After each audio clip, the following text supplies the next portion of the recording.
Imagine two soldiers, each a master of their craft, lying in the frozen mud of a battlefield. Both are snipers, elite hunters. Both have the same mission. But one of them, the Canadian, will accomplish his grim task with a fraction of the effort, needing dramatically fewer bullets to end an enemy's life. This isn't a myth. It's a staggering, documented fact from the Second World War, a detail that speaks volumes about training, philosophy, and cold, calculated efficiency. If you've ever wondered what separates a good marksman from a true phantom of the battlefield, you're in the right place. Welcome to a deep dive with WWII Ledger ***, where we uncover the hidden ledgers of history. Before we get into the heart of this chilling comparison, make sure you're subscribed and have hit that like button. It genuinely helps us continue to bring you these untold stories from the front lines. Now, to understand this stark difference, we have to step away from the Hollywood image of the lone sniper taking impossible shots. The reality was a system, a methodology. The American sniper program, particularly in the early years of the war, was often decentralized and inconsistent. While there were undoubtedly exceptional American sharpshooters, their training and deployment varied widely from unit to unit. Many were simply excellent riflemen given a scope and sent out. Their doctrine often emphasized harassment, suppression, and targeting officers. Valuable work, to be sure, but it could lead to a higher volume of fire.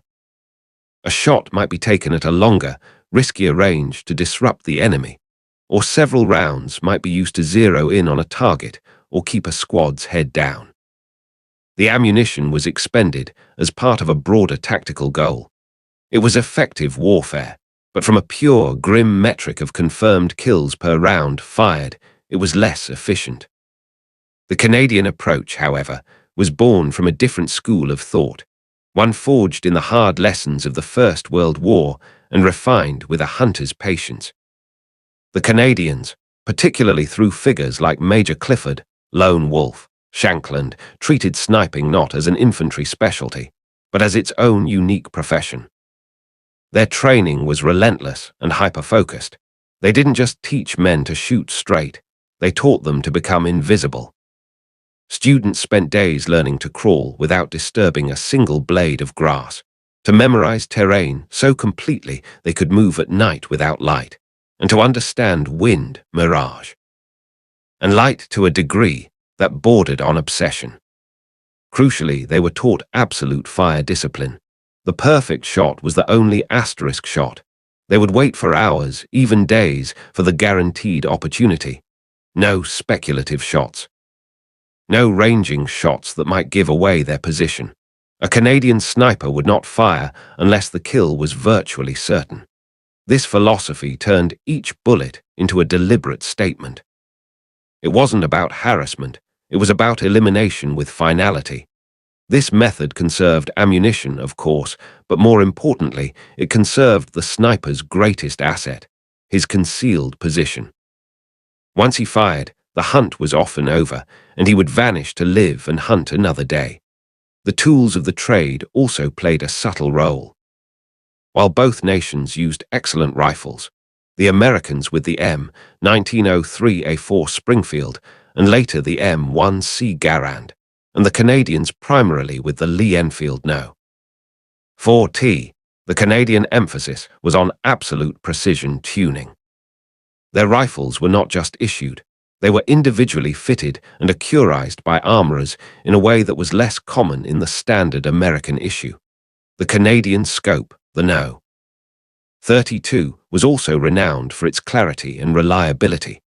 But again, the rifle was only as good as the man behind it. The American system, geared for volume production and standardization, sometimes leaned on the inherent skill of the rifleman to overcome any slight variances in his weapon. The Canadian system sought to remove all variance, creating a perfect union between man and rifle, so that when the trigger was finally pulled, there was no question of the outcome. This difference manifested in the statistics that continue to astound historians. While individual scores vary and record-keeping in the chaos of war, is an imperfect science. The consistent pattern shows that Canadian sniper teams often achieved higher confirmed kill counts with significantly less ammunition expended. Where an American marksman might require several rounds to secure a kill at longer ranges or under difficult conditions, the Canadian doctrine of one shot, one kill was drilled into reality.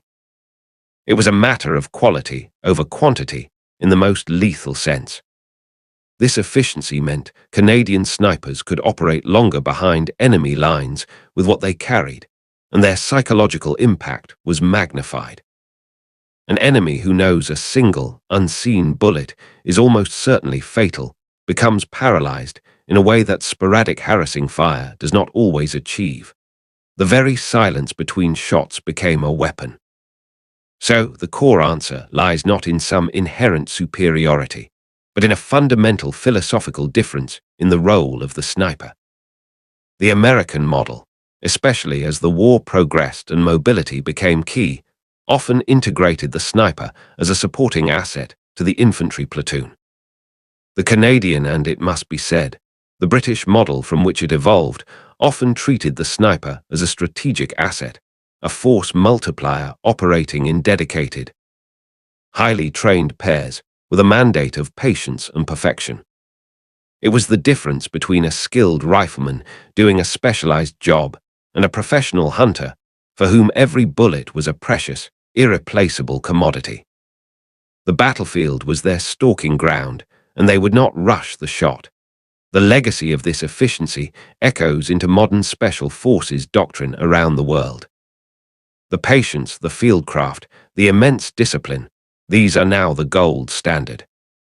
It's a reminder that in warfare, sometimes the most powerful thing is not the volume of fire, but the unbearable weight of silence that precedes a single, perfectly placed round. If you found this glimpse into the shadow world of WWII snipers fascinating, if it changed your perspective on what happened in those quiet moments between the big battles, then let us know in the comments below. What other hidden comparisons from the war should we explore? Share this video with someone who appreciates deep military history, as these stories deserve to be remembered. Thanks for watching WW2 Ledger ***. Until next time.